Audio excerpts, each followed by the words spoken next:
C'est une femme de plus de 60 ans, maintenant, je crois. Elle se donne des allures jeunes et fraîches, mais elle pue le formol à 100 pas. Elle dit qu'elle préfère la valse et la musette à la samba. Elle semble pas avoir toute sa tête. Des fois, je la comprends pas. Elle se dit accueillante, mais sans vouloir être dérangée. Donc, elle trouve effrayante la présence de tous ces étrangers.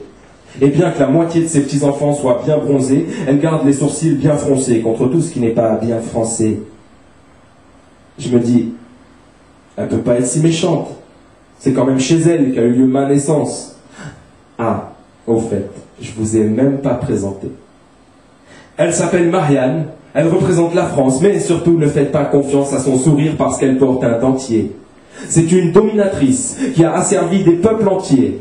Peu l'ont fait jouir, même si beaucoup la lèchent. Mais c'est pas pour lui faire plaisir qu'on colle sa tête sur nos lettres. C'est pour s'envoyer des SOS et tout un tas de messages d'alerte, puisqu'on sait même plus comment se parler. Marianne doit avoir les esgourdes ensablées.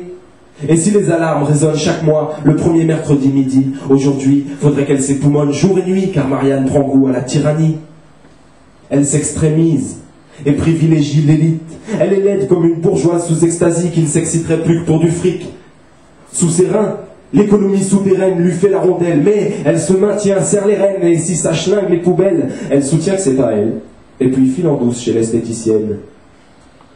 Je lui écris une lettre, pour lui faire part de ma déception, mais il faut croire qu'elle en a rien à battre, j'ai jamais reçu l'accusé de réception. Pas besoin d'être Voltaire pour voir qu'elle prend tout ça avec désinvolture. Elle dissimule, sous un maquillage outré, son visage de vautour. Elle n'a plus le droit d'asile et brouille les cartes de séjour. Elle hypnotise, à travers le tube cathodique, les citoyens nourris à la sottise d'une France chaotique. Son histoire est faite de gloire et de sang.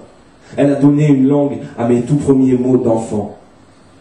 Elle n'est plus qu'un visage sur un timbre qui surveille nos communications. Un buste sans bras à la mairie, mépris et altercation. Une vague silhouette sur des pièces de monnaie. Esclavage moderne, économie de la déraison. Marianne, tu étais symbole de liberté, d'égalité, de fraternité.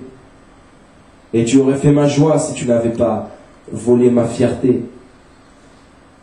Mais aujourd'hui, Marianne, il ne faut pas t'étonner si parfois je parle de te quitter.